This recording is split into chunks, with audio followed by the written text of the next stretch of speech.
On Hi. this episode of History Hunters, we're at Fort Ross, where the Russians landed in 1812. Why'd they come here? I don't know. They came. Yes, you do. No, I really don't. Is it really they came for otter pelts and sea They lion? did. They were looking to make some money here. It was They don't have those kind of animals in well, it was, Russia? the Russians came down from Alaska, and then they came down into California, believe it or not. A private company was trying to establish a fur trade. It was profitable for a while, and I think they left here in 1840 something. They left here.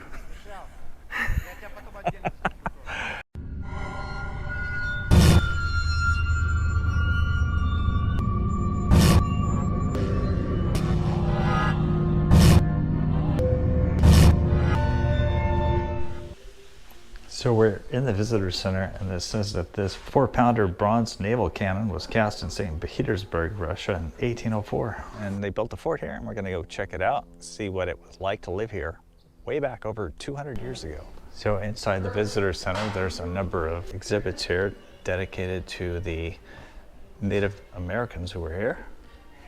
It says the Russians were drawn to this site by the protected cove, the oak and redwood forest, the tall bluffs, and the potential farmland. Fort Ross started with over 100 men, including 25 Russians and 80 Aleut fur hunters. The group is armed with cannon, powder, musket, sabers, and pistols. Well, I don't know if sea lion skin is considered leather, but that's what they wrapped their boats in, is sea lion skin. And then there's a hat that has, they made waterproof clothing from animal intestines. Oh, and then there's sea lion whiskers. Now, apparently, this was the first place in California where there was a windmill. This is what it looked like. The owners of this fort has changed hands multiple times. In 1841, John Sutter purchased 48,000 acres, and then it looks like it went on to William Bennett, a former Sutter employee, and then the last owners was George Call from Ohio. This is how they would lower their cargo and wood to the schooners down below in the harbor here. And I understand that a storm wiped it out in 1898. Over here at the top, they would load up the goods and slide it down the chute. It's a little one. What is it? A sea otter pelt. And you feel bad for it? Look at how little it was. So we happen to be visiting in July, which is a good time of the year to visit here because the sun's shining today. This is what Fort Ross would have looked like. I'm sure that that wood is not original because it would not have lasted 200 plus years. As you can see out here is the Pacific Ocean.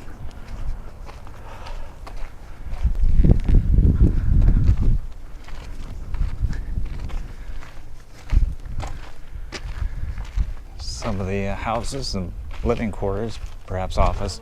Sure, this is an office right here.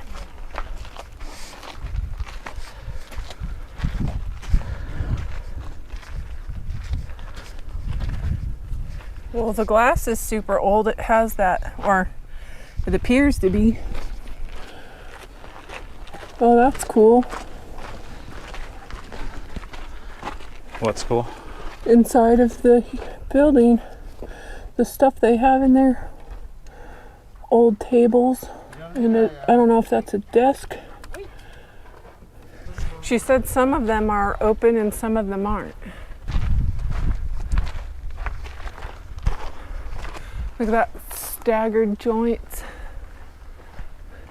It's pretty cool how they cut those to where they were not going to fall apart. Till they fit perfect. Curious if this is the original. If it's not, it's pretty close to it. That looks like maybe a bunkhouse over there. That one has a A little plaque or something.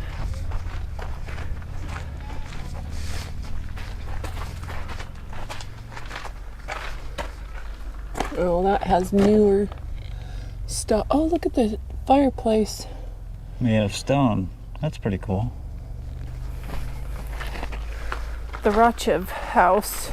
I don't speak Russian, but that must say 1838 to 1841. because would have had to still be here a long time to look like this. Super neat. And we were trying to debate whether or not this was original. It sure looks like it's original. Hey, look it, they were shorties back then too. Yeah.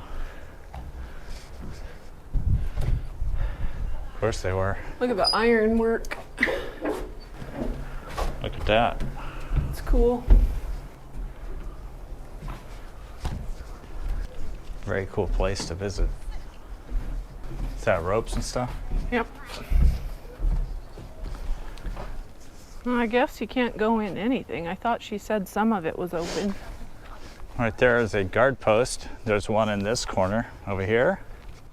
And if you look way over here in that corner, whether any nation builds a fort, it seems like there's always a tower in which you can shoot at enemy invaders that come through. Do you know what that one says? Of house again.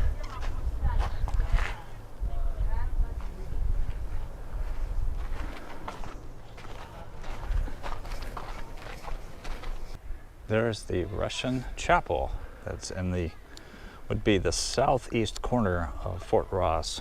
You gonna ring the bell?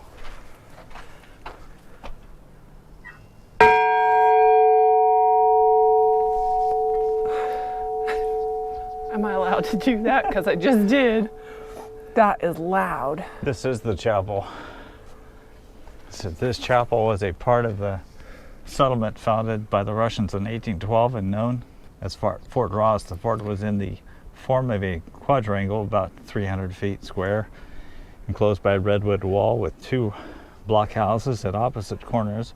Fort Ross contained 59 buildings, 9 of which, including this chapel, were within the enclosure. The Russians withdrew in 1841, selling their improvements and stock to John Sutter of Sutter's Fort. This plaque was placed here in 1928. This is what the bell looks like. And look, it's in Russian. Very cool design of these buildings. It's the door to the chapel. That was kind of fun. I want to do it again. I'll do it again. Oh, I'm scared I'm going to get in trouble. It was loud. I know. Should I just... Wait, why is it going so... Oh, I was like, is there a back?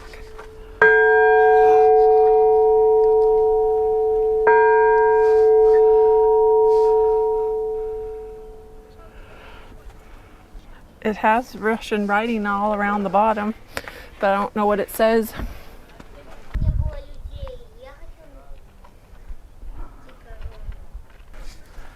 Out in front here looks like a really short and stubby little cannon.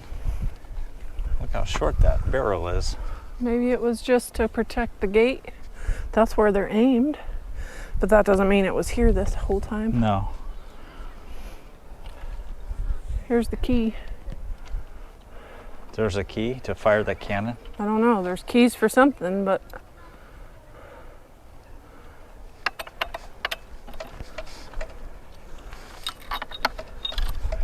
Maybe that's what they were for.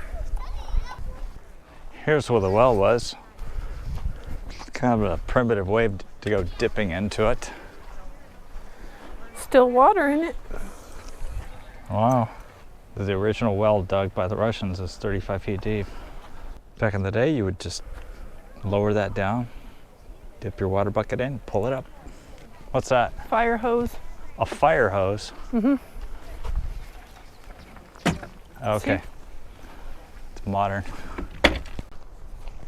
The Russians would also kill sea lions and use their skin and their pelts to make other products. This is a very beautiful place here. You could just see this little beach that we're going to go down to. Right down there and right up the hill is one of the guard posts, one of the guard towers. It's said that beginning in 1742, Russian serfs, so the Siberian contract workers, began to leave the Siberian mainland by ship to seek fur-bearing marine mammals on and near the many islands to the east. In 1784, a Russian built the first settlement on Kodiak Island in what is now Alaska. The organization he led became the Russian-American Company in 1799, when Tsar Paul granted the company a charter giving its monopoly over all Russian enterprises in North America. The Russian-American Company established colonies from Kodiak Island to Sitka in present-day Alaska, as well as Hawaii. They then expanded operations when American ship captains contracted with the Russian-American Company for joint ventures, including Alaska natives to hunt sea otters and fur seals along the coast of Alta Baja, California. Otter pelts were highly valued and traded with China, and large profits flowed to company shareholders, including members of Russian nobility. The Russian-American Company's chief manager, Alexander Baranov, sent his assistant to locate a California site that he could serve as a trading base. So arrived in Bodega Bay nearby on the ship Kodiak in January of 1809. So this is the little protected cove that the Russians land at. On one of these cliffs, they built that device that would lower their cargo down to the schooners down below. It's just a really beautiful place here. That view of this harbor and that blue water is almost breathtaking. Sarah's way ahead of me up there. Very steep hill that people are trying to cheat to come down.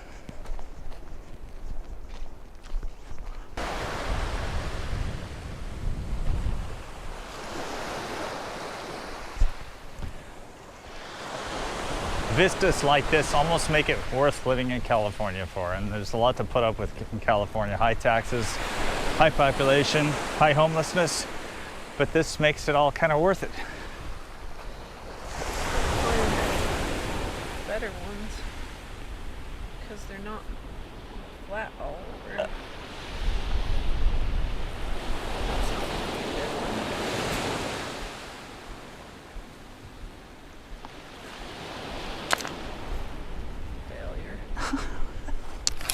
It's truly amazing when you think of the number of countries that try to claim California for its own. I know that Sir Francis Drake claimed California for the Queen of England at a place south of here called Point Reyes. California is a beautiful place that everybody wanted to take control. See the starfish? And then I think there's an anemone. See, the starfish is red. See him? I don't. See that boulder that's kind Oh, of... yeah, I see him. on the other side. I see him.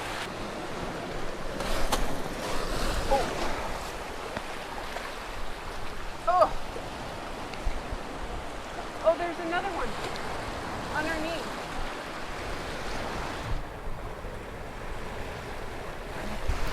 Yeah, cool. We're checking out the tidal pools.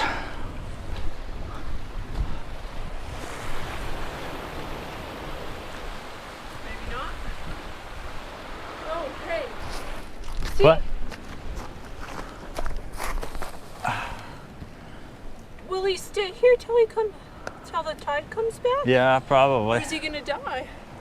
They know what they're doing. Do they? Yeah, How you know? they know what they're doing. Is he sucked on there? Yep. Oh yeah, he's sucked You on there. can actually break them if you pry them off. Don't do that though. No, no. Hey dude, if you let go, I could get you back in the water. Oh, yeah, he's stuck on there.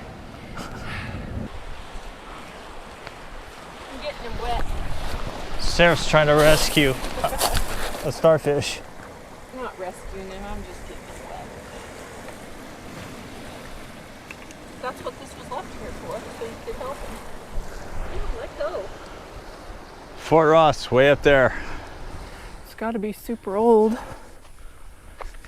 Boy, those Russians sure walked a long way to bury their dead.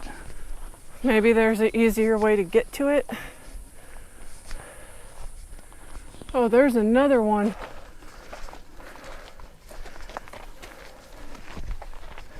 It's like a little redwood grotto in here. Oh, that feels good. All of the ferns. It's a fern gully. Fern Gully.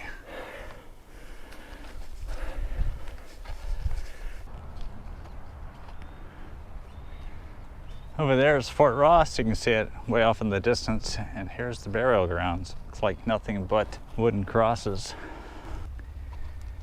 And there's your list of those who are buried there. Looks like the oldest one dates back to 1821. 29 deaths from dysentery, measles. This historic Orthodox Christian cemetery is the final resting place for many from the diverse community of Russians, Alaska Natives, California Native Americans, and Europeans living in the Ross settlement from 1812 to 1841. Newer crosses that were placed here in 94 apparently. For some reason I was thinking there was going to be some markers made of stone, but they're not.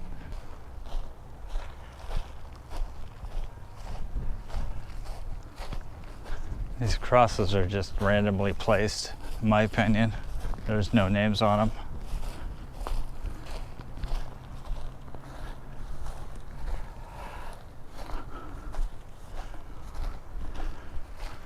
And there you get a spectacular view of Fort Ross from a different angle.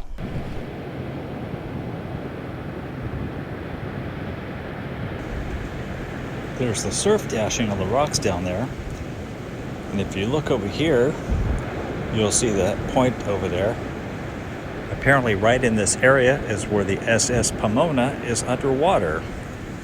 On March 17th, 1908, it crashed against the rocks and took on water. It was a steamer ship that would go between San Francisco all the way up to the coast to Vancouver. All the passengers and crew made it safely off. The fort sunk to its grave under 40 feet of water.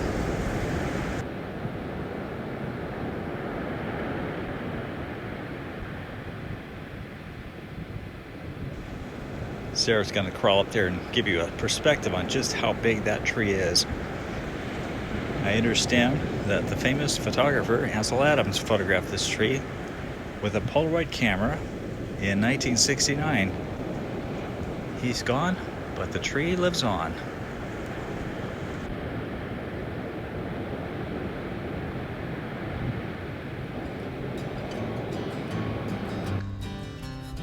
So earlier we showed you a model of the first windmill in California. It was located right here on this bare and spotted ground. Of course, it has fallen away over the years. So thank you for joining us on this episode of History Hunters. As always, we'd love to have your feedback in our comment section and hit the like button on the way out.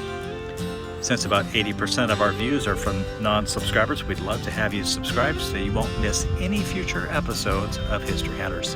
Thank you so much.